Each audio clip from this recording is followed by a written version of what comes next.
What's going on, everybody? Been a little while since I talked about basses, and as you saw from my last video, I got a new bass, and if you can see behind me, I actually got another new bass. I don't know if you can see that or not, but I'll talk about that in a minute. Long story short, I've just been really wanting to get more into bass the last year or so. I started taking the reins a little bit on my original music, and it's really opened me up to try to be more creative as a bass player as well as a guitar player, because they really are two totally different worlds, and one is not any more deserving than the other one. They totally deserve their own spotlight. And I've owned a couple basses over the years, and none of them really felt like the one. So that's where this one came in. I thought about it for a long time, and I just decided that while my previous jazz bass, the Sunburst one, was really close, I'm really just not a fan of sunburst finishes on most guitars. And so I thought it'd be fun to change things up a bit. I was obviously inspired by Mark Hoppus of Blank. He does have a yellow bass, or at least he did. It was pretty popular back in the early 2000s. He used it on the AOL sessions for violence, and maybe he used it live. I haven't really seen it live. I heard him talking about it in the studio a couple times. I believe he named it Urine. It was very, very nice. But anyway, I wanted to do my own kind of spin on it, because while I like the looks of his bass, there's a couple things about the Mark Hoppus signature bass that I don't really love. And the biggest thing is the neck. I really don't like precision bass necks. He uses a jazz bass body and a P bass neck, and I really just prefer the smaller nut on a jazz bass. A precision bass, for those who may or may not know, is a little bit thicker up here, and I spend most of my time playing up here, and it really is just a lot more comfortable for me to play on a little bit thinner of a bass neck. It's weird, because I actually prefer fatter guitar necks, and I prefer thinner, smaller bass necks. I don't know, it's weird, but so that's one big thing. And I actually took this neck from my Sunburst bass. It's not a brand new neck, and this is a brand new body, by the way. I bought this off of warmouth.com. I was going to just spray paint the other one, kind of like I did with my Telly recently, but I couldn't locate the right color, and I had decided I really wanted graffiti yellow, but yeah, I just couldn't track it down. So I figured, why not just go for a really nice quality body that's already made. So went with that. This is the same pickup that was in the other bass. This is a Seymour Duncan 1/4 pound P bass pickup. It's reversed like Mark does now, and I'll talk about the pickup and the pickguard in a second. This is not the pickup. This is not the bridge pickup that I used in the other bass. I actually decided to just go with a matching set, mostly for output reasons. The 1/4 pound pickups are so much hotter than your standard Fender set that they really didn't match super well in the other bass, and I just didn't really want to bother to mess with it at the time. So this is a matching set. Definitely works a lot better now than it did. This is the same bridge that was on the bass, the other bass, and let's see, new pickguard, because I had a black one on the other one. You can buy these pickguards. I know I had a lot of people asking. If I remember, I'll put a link in the description below. But there's a website called wdmusic.com, and they've got tons of guitar parts, bass parts, pickguards, and so on. And you have to go under pickguards, Fender, I believe it's signature models, and then you'll see the Mark Hoppus model. And then you'll see just a ton of different options. You'll see black ones, white ones, pearl, tortoiseshell, you name it. There's dozens of options. And you select the pattern that you want. Like this, for example, I believe is just a white pearl. And it's gonna look like the original version of the Mark Hoppus pickguard where this is not reversed, but there's a little drop-down menu where you can choose the 2011 reverse pickup, and it says something about the truss rod notch too. This little notch in the pickguard isn't on the original one. Yeah, and that's it. They're a little expensive, but you know, I don't know any other place where you can get these pickguards, and you know, they ship super fast. They're great customer service, so I definitely recommend them. I've used them a ton of times. The only other really thing worth mentioning is this is not a single pot. This is a concentric pot. I believe I'm pronouncing that right. It's basically two pots in one. I liked the idea of just having, you know, the cleaner look of just the one knob, but I still wanted to have independent volumes for each pickup so I can kind of blend it however I want at the time. So this top knob is this pickup, and the bottom knob is the bridge pickup. I will mention, for anybody that cares, the last video that I did do where I covered violence was using only this pickup because I know that's what Mark used, and I figured I want to do that.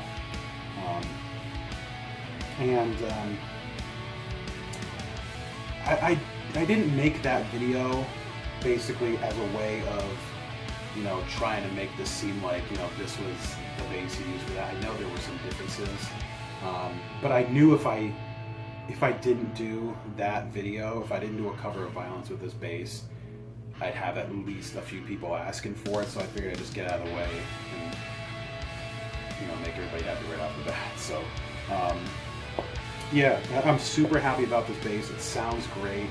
I don't know if I mentioned already, but I really do prefer the sound of both pickups together on full, other than, you know, them separate. But it is really nice to have both together. So that's another big reason why I prefer this over the regular Mark Hoppus bass.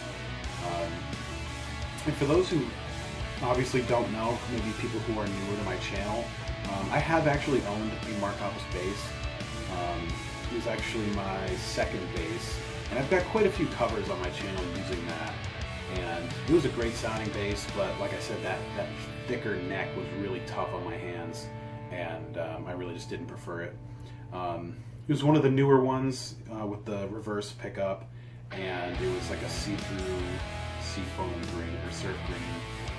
It was beautiful. It really was. I did like it. Yeah. I did want to talk a little bit about my past basses. I first started playing bass maybe about 10 years ago. I started with a jazz bass, just like a straight up Mexican-made jazz bass. It was black. That's in a bunch of my old videos, and I used that for a long time. That was basically like the benchmark of, you know, me learning and everything. And then I went to the Mark Hoppus bass and ended up selling the jazz bass. And then eventually I got tired of how uncomfortable I was with the neck of the Hoppus, so I sold that and ended up buying the short scale Jaguar bass, which was a lot of fun. But then after a while I decided I wanted to go back to the jazz bass, and that's when I bought the Sunburst. And I had that for a long time. I recorded a lot with it, and that's when I just decided that I wanted to kind of change things up a bit. And I'm still kind of on the fence about it, but I'm not sure if I'm going to sell the parts or not. I had gotten some other parts to mess around with, and I'll actually show you guys in a second. But something kind of didn't work out exactly as planned, so it's kind of up in the air. I know people have been asking me about it, so I figured I'd just show it off now.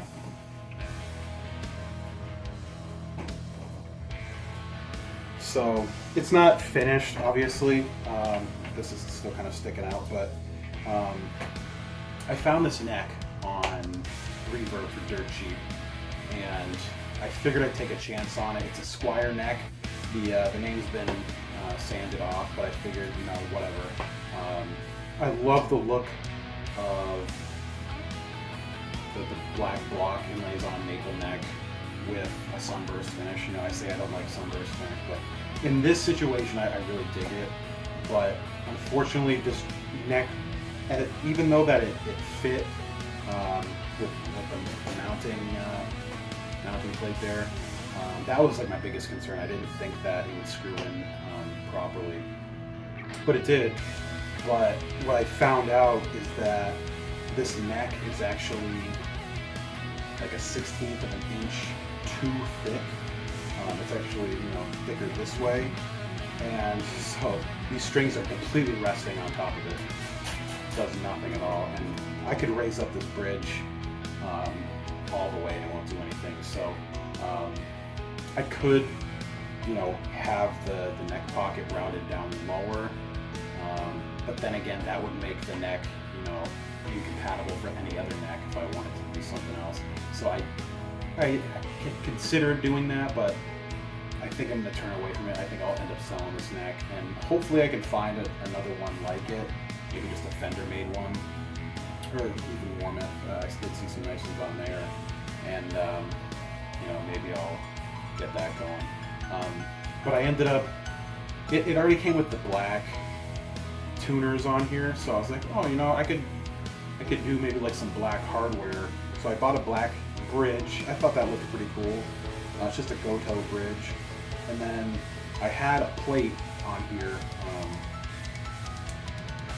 I had a plate. It was just like a chrome one, but I beat it up, and so I decided that, you know, maybe I could spray paint it, and it looks okay, but it's really not as good as I was hoping. The paint I was using kind of let me down a little bit, but you kind of see like had like all these ripples in it, and just didn't really work out. But I don't know.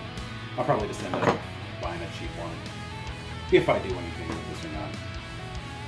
And then these are just the original pickups from the bass from the beginning, and they sounded great. So I don't know. This, like I said, this project is kind of on hold for right now, basically just because I bought the thing behind me. But you never know, I might end up finding the right neck to put on this and kind of start it up again, because it would be cool to have just a traditional jazz bass to play around. You know, I'm really interested in having more bass options right now. I've been recording a lot of bass and just having a lot of fun with it. So I like having, you know, options with my guitars, and I figured it was time to have more options with bass too. So I'm gonna put this down and I'll start talking about this one here.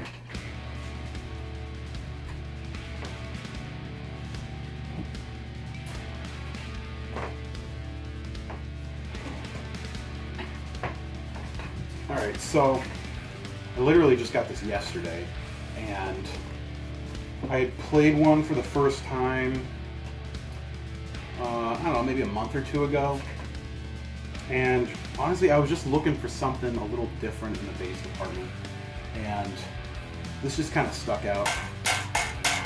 And this is not a Music Man, it's not an Ernie Ball, this is made by Sterling, so it's one of the cheaper ones. It was about $300, brand new, $300, and I tried a couple different ones. I tried one just like this. I tried a Fiesta Red one, which, you know, you all know I love Fiesta Red, but it had a rosewood fretboard, and a couple other ones. I actually tried a couple 5-string Ernie Balls. Those were pretty wild. I don't know if I could ever get into a 5-string or not. It'd be cool to try, but I don't know if I'll ever go that route or not. And last night I actually tried like an official, like custom-made Ernie Ball Stingray, and it was beautiful, and it sounded amazing when I actually walked into Guitar Center. one of the employees there was just tearing it up. He was one of the best sounding bass players I've ever heard. It was amazing. I don't have his name, but I wish I did. So yeah, anyway, I went there, I shot a couple out. I couldn't really decide on which one I wanted, so I took a picture of both of them, threw them up on Instagram, and I started a little poll next to it saying, I don't know which one to get. So you guys decide for me while I go and get some food. And lo and behold, when I came back to Guitar Center, people picked this one. And I actually did prefer this one over the other one. I didn't want to say that, but I really did prefer this one. I like the maple neck on it, or the maple fretboard anyway. It kind of brightens up the tone just a little bit and makes it a little snappier.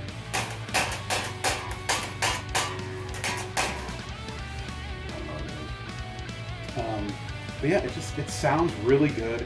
For $300, I mean, this thing is seriously a workhorse, and it sounds great. I'm already starting to record some stuff with it. Nothing original of mine, but I've already got some stuff I'm working on for another guy. That's pretty cool. And yeah, I think it sounds really good. I mean, I very easily could upgrade the pickup. I could upgrade the electronics. I'm not sure if I'm going to or not, but it's something I'm considering.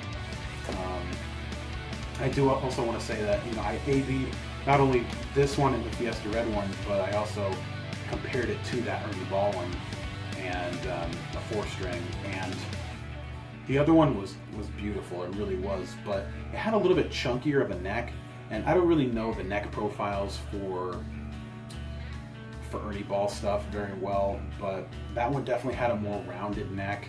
I like that this one was a little thinner. It's a little easier to grab, and I don't know, this one has more of like a growl to it. I don't know. Maybe the other one had some different kind of pickups in it. I read that these are ceramic magnets in this one. I know, like, for example, Seymour Duncan sells an Alnico 5 version and a ceramic magnet version. And the Alnico ones are, you know, a little less aggressive and smooth, and they're more geared towards like the earlier, like 70s style Stingray basses, and like the ceramic ones are more for like the 90s ones where like a lot of rock players and punk players were starting to play them, so it's a little more aggressive sounding, and I do like that a lot, because it's a big change from my other two basses. But yeah, I mean, comparing this one to, you know, like a $2,000 Music Man, I mean, this really holds up. I think it's totally worth the money, and I can't wait to continue to show it off. I know I've been talking a ton in this video, and I haven't actually played anything. I'm actually going to do some playing separate in another video soon for both the basses, just so you can kind of hear the sounds that I'm getting. I'll play through some different amp models. I'll play through some different settings with some distortion, some without, just so you can get an idea of just the, you know, versatility of these basses. So if you got any questions at all, definitely let me know. If you got any requests, let me know. I'll try to do what I can. Obviously, I know people are going to ask for some early Blink stuff with this. I will definitely do at least a couple, you know, Carousel or M&M's or something. You know, I'll try to do a couple here and there. But yeah, like I said, I'm super excited to be getting into, you know, bass a bit more. I'm really happy with this bass. I think it's really cool. I wish I had gotten one sooner. I mean, it's really a lot of fun, and it's probably not going to be the last, you know, Ernie Ball related purchase I make, you know, as far as a bass or a guitar, because they're really cool, and I really like the company a lot. So, so yeah, that's all I got. Thank you for watching. Like I said, if you got any questions or comments, leave them below, and see you guys later. Bye.